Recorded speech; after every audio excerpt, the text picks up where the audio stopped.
I should have known something was wrong when my parents started the conversation by telling me how proud they were of my work ethic.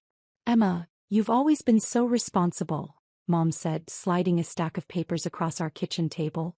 Your brother David really needs our help right now, and we know you'll understand. The papers were loan documents. Student loan documents with my name typed neatly in the borrower section. David sat next to them, scrolling through his phone like this conversation had nothing to do with him. Medical school is expensive, Dad explained, adjusting his reading glasses. David's been accepted to his dream program, but the financial aid isn't covering everything. We need someone with good credit to co-sign and well. He gestured vaguely toward David, who was now taking selfies. What about your credit? I asked, though I already knew the answer. They'd refinanced the house twice to fund David's undergraduate degree, his gap year in Europe, and his failed attempt at a music career. Our debt-to-income ratio is a bit high right now, Mom said delicately. But you have that steady income from the restaurant and your credit score is excellent. I looked at the numbers on the loan documents. $47,000 per year. 4 years of medical school. Nearly $200,000 total. This is a lot of money, I said slowly. It's an investment, Dad said firmly. In your brother's future. In our family's future. Think about it, Dr. David Martinez. Doesn't that sound wonderful? David finally looked up from his phone. Yeah, thanks, Emma. You're the best sister ever. Then he went back to his screen. I stared at the loan documents, remembering how I'd been working 3 jobs since I was 16. The breakfast shift at Mel's Diner, afternoon hours at the campus bookstore, and weekend nights waitressing at Romano's. I'd been saving every tip, every extra dollar, hoping to maybe go back to school myself someday. What about my education? I asked quietly. Oh honey, Mom said, reaching over to pat my hand. You're doing so well already. You don't need a degree to be successful. Look how hard you work. Besides, someone in the family needs to be practical. That stung. I'd had a 3.8 GPA in high school. I'd gotten into 3 different universities. But when David decided he wanted to go to an expensive private school, suddenly there was no money left for my education. Community college is always an option, Dad added helpfully. Very affordable. Very practical. I looked around our kitchen, taking in the new granite countertops they'd installed last month for David's graduation party, the expensive espresso machine David had insisted he needed for studying, and the brand new BMW in the driveway that was his pre-med reward. Meanwhile, I was still driving the 2003 Honda Civic I'd bought with my waitressing money.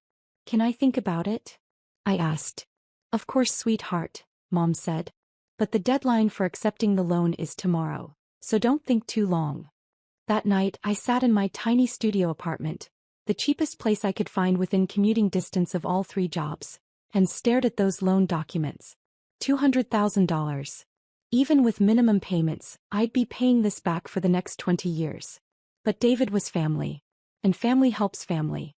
That's what Mom and Dad had always told me. So I signed the papers. The next 4 years were a blur of exhaustion and sacrifice. While David posted Instagram photos from medical school parties and spring break trips, I worked 70-hour weeks to make loan payments and cover my own basic expenses. I ate ramen noodles and generic cereal while he complained about the terrible cafeteria food at his medical school. When David needed extra money for a study abroad program in his 3rd year, they came to me again. It's just $8,000 more, Mom said. And it's such a great opportunity for him. I took out another loan. When David needed a new laptop because his old one was too slow for medical research, they came to me again. Just $3,000, Dad said. He really needs the latest technology. I maxed out my credit card. When David needed money for his board exam fees, interview travel costs, and a new wardrobe for residency interviews, they came to me again. This is the final stretch, Mom promised. Just $12,000 more and then he'll be earning a doctor's salary. I borrowed against my 401k. Meanwhile, my own life was on permanent hold.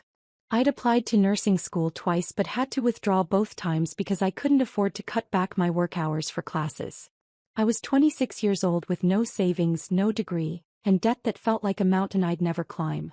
But David was going to be a doctor. That was worth it, right? The breaking point came during David's medical school graduation party. Mom and Dad had rented out the entire back room at Romano's, the same restaurant where I waited tables.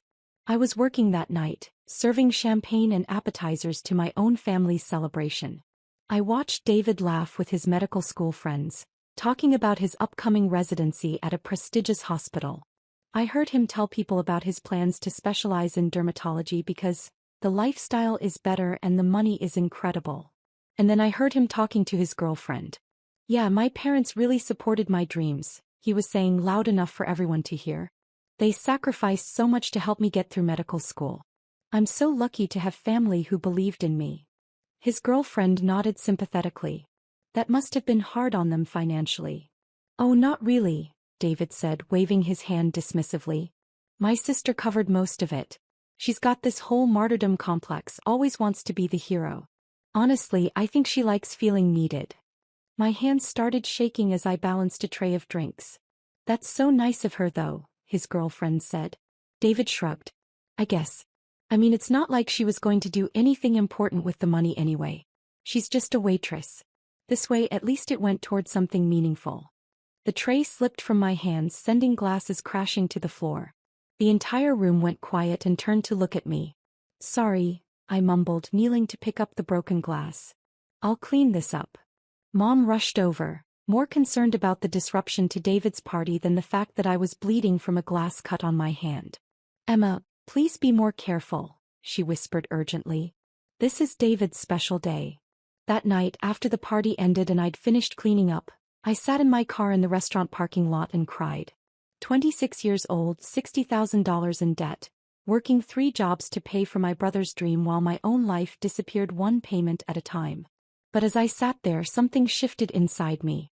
The hurt began to crystallize into something else. Clarity. I drove home and opened my laptop. If I was going to sacrifice everything for David's education, I was going to document exactly what that sacrifice looked like. I started with the original loan documents and created a spreadsheet. Every payment, every interest charge, every late fee when I couldn't quite make the deadline. I printed out bank statements going back 4 years. I organized receipts from the additional loans, the credit card charges, the 401k withdrawal. Then I expanded my documentation. Screenshots of David's social media posts from expensive restaurants and vacation trips. Photos of the BMW, the laptop, the designer clothes I'd helped pay for. Emails where my parents asked for just a little more help for David's expenses. I documented my own finances too. The student loan payments that took up 40% of my income. The credit card debt from covering David's emergency expenses. The fact that I hadn't been able to afford health insurance for 2 years. The college applications I'd had to abandon because I couldn't afford to reduce my work hours. Most importantly, I started saving every conversation, every text message, every email that showed how my family really viewed our arrangement. Like the text from Mom. "Don't mention David's spring break trip to your father. He thinks you're only helping with tuition." Or Dad's email. "Emma's always been the practical one. She doesn't need the things David needs." Or David's response when I'd asked him about making some of the loan payments himself. "Oh, Emma, I'm in medical school. I don't have time for a job. That's what family is for." For 6 months, I continued working my 3 jobs and making loan payments while quietly building my case. I consulted with a lawyer about my options. I opened a separate bank account that my family didn't know about. And I started making some changes. I applied for nursing school again, but this time I found a program that offered evening and weekend classes. I was accepted and started taking out financial aid in my own name, for my own education. I also started networking in ways I'd never done before. Romano's served a lot of business dinners and I began really talking to customers instead of just taking their orders. I learned about different career paths, about companies that offered tuition assistance, about opportunities I'd never known existed. One customer, a woman named Patricia who worked in pharmaceutical sales, took a particular interest in my story. "You know," she said one evening as I served her table, "my company is looking for someone with your work ethic for a sales position. The base salary is $45,000 plus commission. Full benefits, tuition reimbursement, company car." I nearly dropped her drink. "Are you serious?" "Dead serious. You've been serving my business dinners for months and you're always professional, knowledgeable, and you clearly understand customer service. That's exactly what we need. 3 weeks later, I gave notice at all 3 of my jobs and started my new career in pharmaceutical sales. The company car alone saved me $300 a month. The health insurance was better than anything I'd ever had. And for the first time in years, I had weekends free. But I didn't tell my family about any of this. When David started his residency, the loan payments became my responsibility entirely. My parents made it clear that they expected me to continue paying while David got established in his career.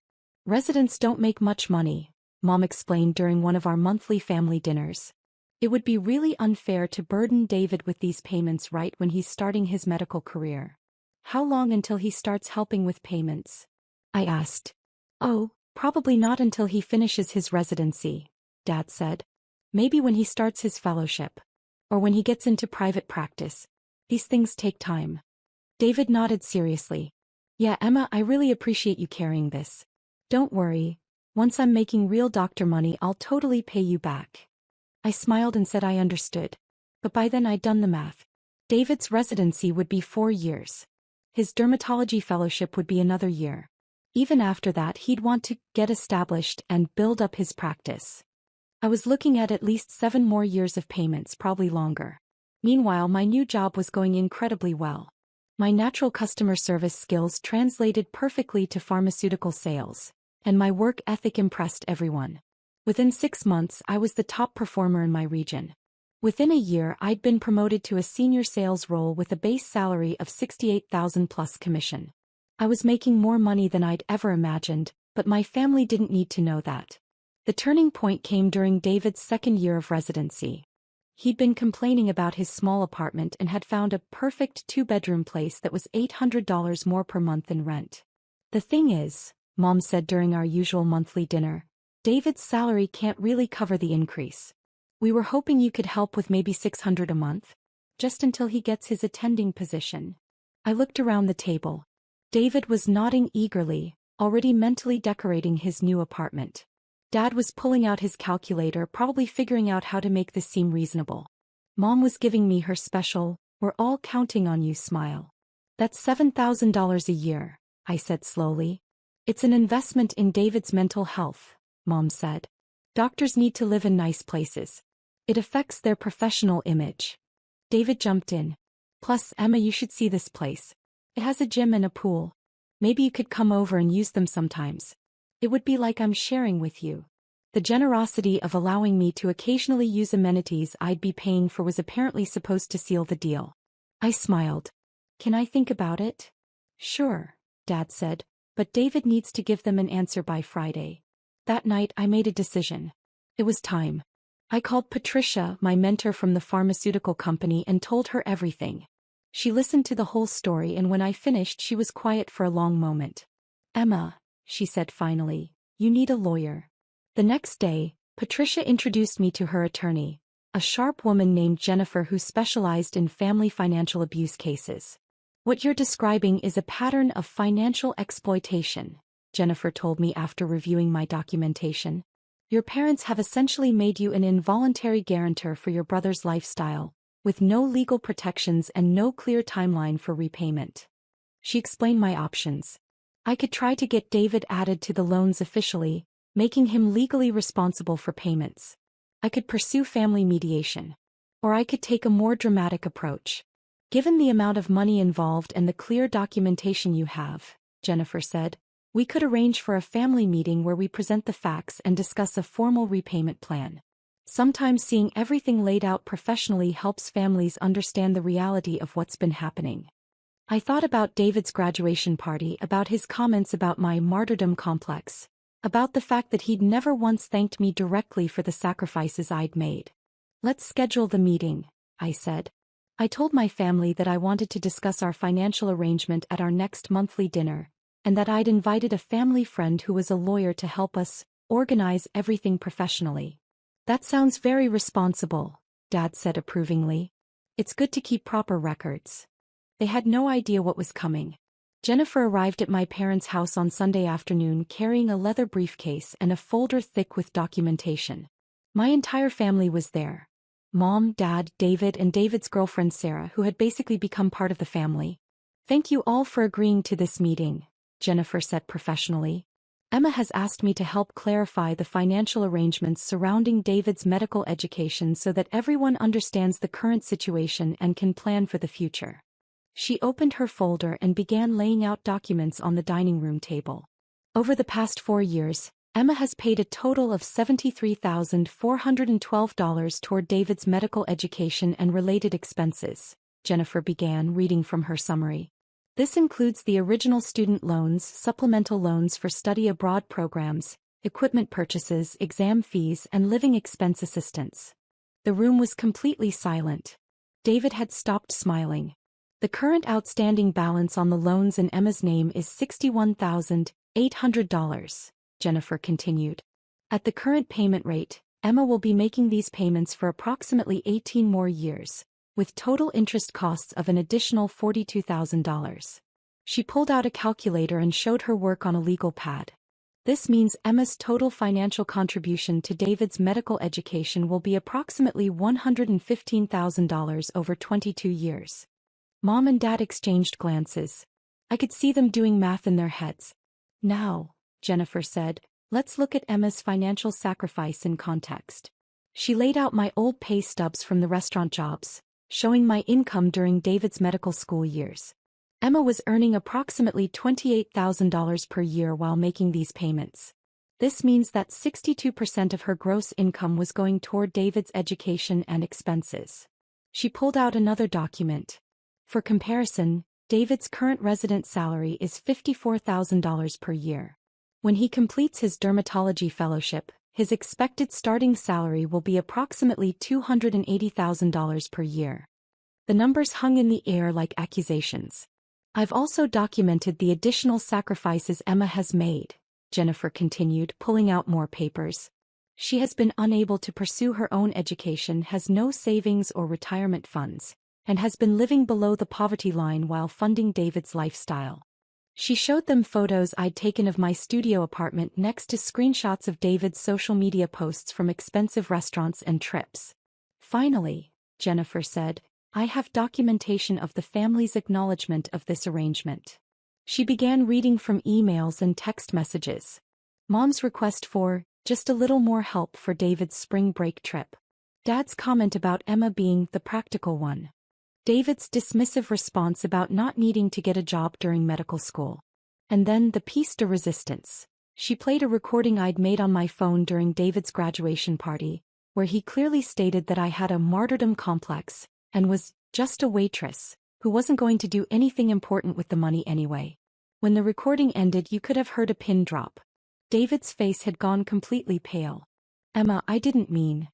The purpose of this meeting, Jennifer interrupted smoothly, is to establish a formal repayment plan so that Emma can begin building her own financial future. She pulled out a proposed agreement she'd prepared. Given David's current and projected income, we're proposing that he take over all loan payments immediately, with a schedule to reimburse Emma for payments already made. The total repayment amount would be $73,412, plus reasonable interest. Dad found his voice first. This is ridiculous. We're a family. We don't need lawyers and contracts. Actually, Jennifer said calmly, you do. Because the current arrangement is unsustainable and legally problematic. Emma has essentially been providing David with an interest-free loan of over $70,000 with no legal protection and no clear repayment terms. Mom turned to me with tears in her eyes. Emma, honey, how could you bring a stranger into our family business like this? Because, I said quietly, our family business has been destroying my life for 4 years and no one seemed to care. That's not true, David said desperately. I care. I always planned to pay you back. When? Jennifer asked directly. Do you have a specific timeline? A specific amount you plan to pay monthly? David stuttered and looked around the room for support. Well, I mean after my residency and then maybe after fellowship. So in approximately 6 years, Jennifer summarized. And what amount did you plan to pay monthly? I don't know. Whatever I could afford. Jennifer nodded and made a note. So no specific timeline, no specific amount, and no legal obligation. This is exactly the problem. He turned back to the family. Emma has been essentially providing David with a $70,000 interest-free loan with no terms and no legal protection. No bank would ever agree to such an arrangement. The room erupted in defensive arguments. Mom accused me of being money-obsessed and destroying the family. Dad insisted that this is what families do for each other. David kept saying he'd always planned to pay me back as if good intentions were enough. But Jennifer calmly addressed each point with documentation. She showed them exactly how much I'd sacrificed, exactly how much David had benefited, and exactly how unfair the arrangement had been from the beginning. The bottom line, she said finally, is that Emma has a legal right to repayment of these loans. She can either work with you to establish reasonable terms, or she can pursue other options. What other options? Dad asked suspiciously. Jennifer smiled. Emma could transfer the loans to David's name, since they were taken out for his benefit. She could pursue a civil lawsuit for repayment. Or she could simply stop making payments and let David deal with the consequences to his credit rating. The room went dead silent as the implications sank in. David's medical career depended on maintaining good credit for licensing and hospital privileges. If the loans went into default, it would destroy his professional reputation before it even began. You wouldn't do that, Mom said, but her voice was uncertain. I looked around the table at my family. The people who had treated my financial sacrifice as an entitlement, who had dismissed my dreams as unimportant, who had never once acknowledged the true cost of what I'd given up. I don't want to, I said. But I need to protect my own future. I can't keep paying for David's choices while my own life disappears. Jennifer pulled out the formal agreement again. This is a reasonable solution. David takes over the loan payments immediately. He reimburses Emma for past payments over a 5-year period at fair market interest rates. Everyone moves forward with clear expectations. She set the papers in the middle of the table.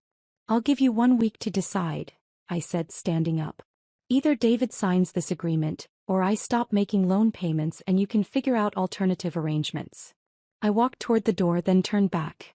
Oh, and there's one more thing you should know, I said. I'm not a waitress anymore. I haven't been for over a year. I'm a pharmaceutical sales rep making $87,000 a year, plus commission. Last month alone, I made more than David makes in 3 months of his residency. I paused to let that sink in. I've also been accepted to nursing school and will graduate with my BSN in 18 months. My company is paying for the entire program. The look of shock on their faces was almost worth 4 years of sacrifice. The difference between David and me, I continued, is that I didn't need anyone else to sacrifice their future for my success. I did it myself. Jennifer packed up her briefcase with professional efficiency. You have my contact information, she told the room. Please let me know your decision by next Sunday. We left them sitting around the dining room table in stunned silence. 6 days later, David called me. Emma, he said, and his voice was different. Smaller. I signed the agreement. Jennifer has all the paperwork. Good, I said. I also want you to know. I'm getting a part-time job. At a medical clinic. To help with the payments. This was something David had never considered before. Working while in residency was difficult but not impossible. I never realized, he continued quietly. I never understood how much you gave up. Sarah helped me do the math and, Emma, you basically lived in poverty so I could go to medical school. I was quiet, letting him process. I'm sorry, he said. I'm really, really sorry. And I'm going to make this right. Thank you, I said. That means a lot. We talked for a few more minutes, and for the first time in years, it felt like I was talking to my brother instead of a financial obligation. Mom and Dad took longer to come around. They were hurt that I'd ambushed them with lawyers and documentation. They felt betrayed that I'd been keeping secrets about my career success. But they also couldn't argue with the numbers. When Jennifer laid out exactly how much I'd sacrificed and exactly how little they'd appreciated it, the reality was undeniable.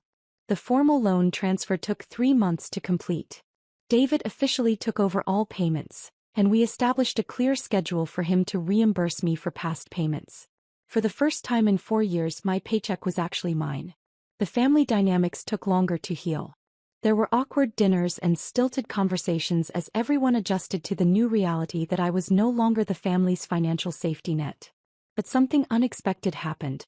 As David started making his own payments and working to reimburse me, he began to understand the true value of what I'd given him.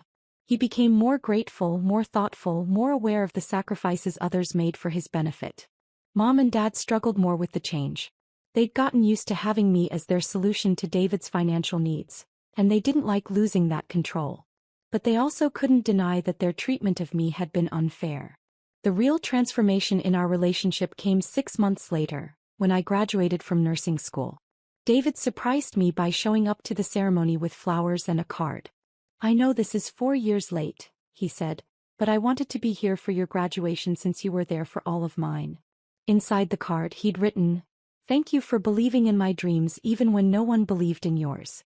I promise to spend the rest of my life making sure you know how grateful I am." That night my family took me out to dinner to celebrate, and for the first time ever David insisted on paying. Today, 3 years later, our relationship has found a new balance. David finished his residency and started his dermatology fellowship.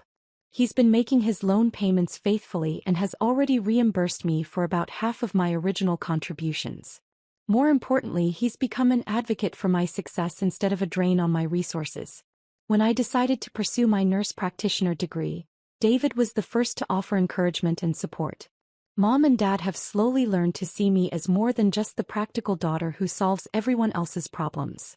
They've started asking about my career, my goals, my happiness, not just my ability to help with family financial crises. I'm thriving. I finished my nursing degree with honors while continuing to excel in pharmaceutical sales. I've been promoted twice and now manage a team of 12 sales reps across 3 states. I bought my own house last year. A real house with a yard and a mortgage, not a tiny studio apartment. Most importantly, I learned to value my own dreams as much as I'd valued everyone else's. I learned that saying no to exploitation isn't selfish, it's necessary. And I learned that real family supports each other's success instead of demanding that one person sacrifice everything for everyone else's benefit. The student loans that once felt like chains around my ankles became the catalyst for the most important lesson of my life. My financial well-being, my education, and my future matter just as much as anyone else's. And no one gets to convince me otherwise ever again.